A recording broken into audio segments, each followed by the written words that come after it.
Yo, what up guys, I'm Sammy and welcome back to the Soul Brothers channel, and this is my first impressions review of the Under Armour HOVR Havoc 3.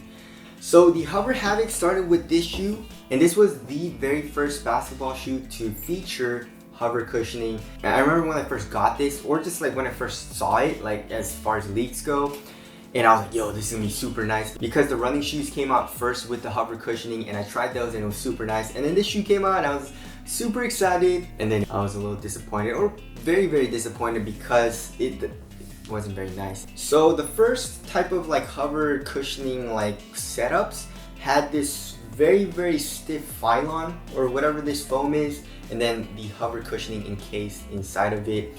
And then they kind of switched it up with the two. They made it full length, so the hover cushioning, it was the entire midsole. And this little mesh was the same though, I guess. You still have this mesh, and they started doing this gradient, which is really cool. I love the look of this, but you know, it still wasn't great. It was a little bit nicer than this though, because the entire midsole still, it kind of compressed, but it wasn't as soft or as nice in my opinion as the runners. Here is the three. They kind of blended both of these together. So I mean, this is totally encased, right? Here in the forefoot is pretty much encased, and I guess on the medial side, which I don't know why they did that. You would think the medial side would be okay to compress, because you're not going to roll your ankle this way. But anyways, and then the heel, they exposed a lot, and which is kind of like the HOVR Havoc 2, which we'll get into. This shoe is going for 110 bucks. There's two colorways available right now on underarmour.com. This colorway and like a red colorway. So if you guys want to cop, I'll leave a link in the description box. But let's get started off with the traction. So the traction, they're calling it a herringbone traction pattern. I guess it is herringbone, but not the traditional herringbone that we're used to, right? The rubber is super soft. It's very thin as well. It reminds me a little bit of the Anatomic Spawn lows. And those are not durable at all. But this rubber is a little bit harder than that. But I still don't think it's going to be durable at all. And I'm probably going to be playing outdoors in this shoe. So yeah, I need to clean my wood floors. I say this all the time. I don't know how it gets so dirty and dusty, even though I clean it. But anyways, this picks up a lot of dust, it seems like. There's a lot of dust stuck on it. And the grooves are very close together. It's trapping a little bit of dust as well. But you know, it seems to have a good bite, but then picks up dust. So I'm speculating that it's not going to be a very good performer on a dusty setting. But the rubber compound that they're using seems to be good on my wood floors. And of course, as far as the heel to toe transition goes, it seems pretty smooth. You have a nice curved shape here in the heel. It's super chunky here actually if you look at it. And then the forefoot, you have a nice curved shape as well. So you have a nice rocking motion. I love this.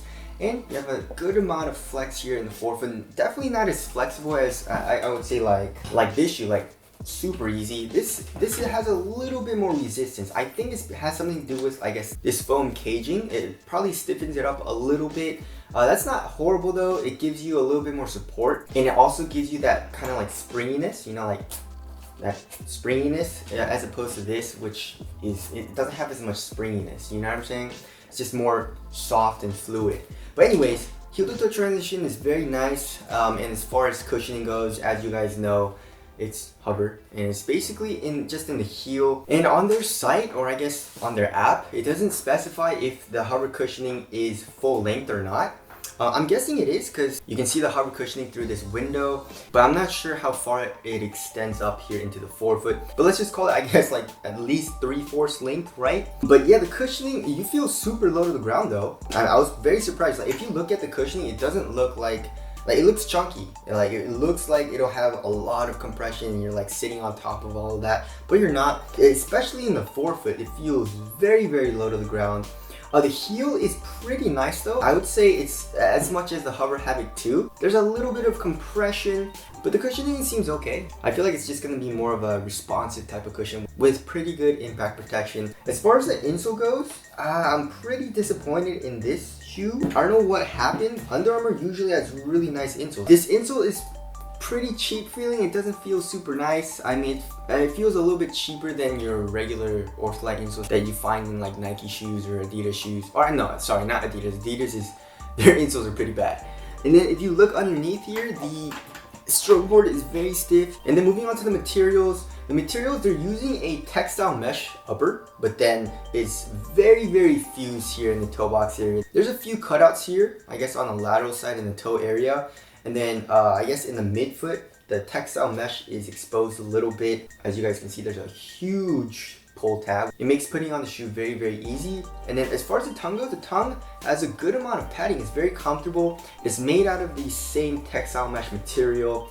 And the tongue is basically a half booty tongue where it connects to a material that goes underneath this upper. So it keeps the tongue in place and it gives you a better overall one-to-one fit. The materials are super thin though, very, very thin. I feel like it's gonna be supportive. It's soft as well. It conforms to your foot very well. We'll have to see how it breaks in though. But I mean, like, obviously quality wise it's not great. It doesn't look good either, but on foot it feels nice. And I especially like the tongue.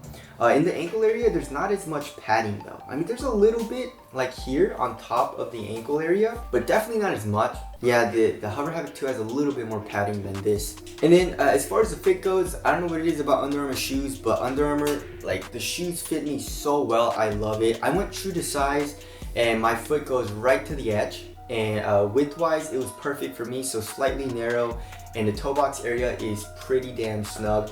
And this fused material is probably not going to allow the material to stretch out or break in.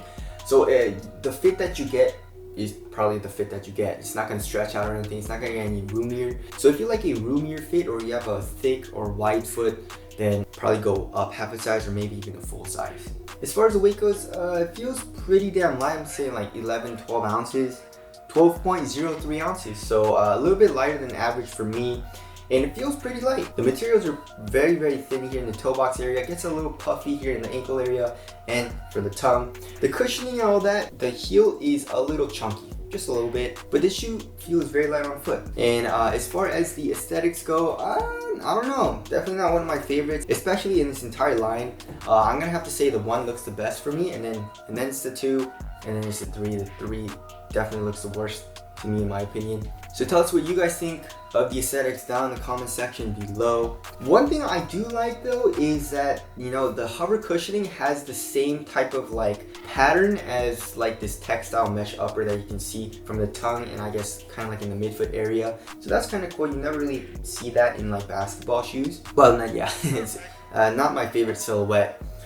So as far as the first impressions go, it seems okay. Yeah, and I don't know why Under Armour always does this to me with the HOVR cushioning. I always get super excited about it, and I get it. I'm just a little disappointed, you know. But I feel like Under Armour, like for their basketball shoes, they don't want a like super soft, very bouncy type of cushion. They just want like a responsive cushioning setup with pretty good impact protection, like compared to Phylon or EVA. And that's definitely what you get from this entire line, right? And I feel like it's gonna be a pretty solid performer. The thing that stands out to me the most in this shoe is definitely the fit though. The fit is just perfect for my foot. But anyways, that's just my first impressions of this shoe. If you guys want to cop, I'll leave a link in the description box.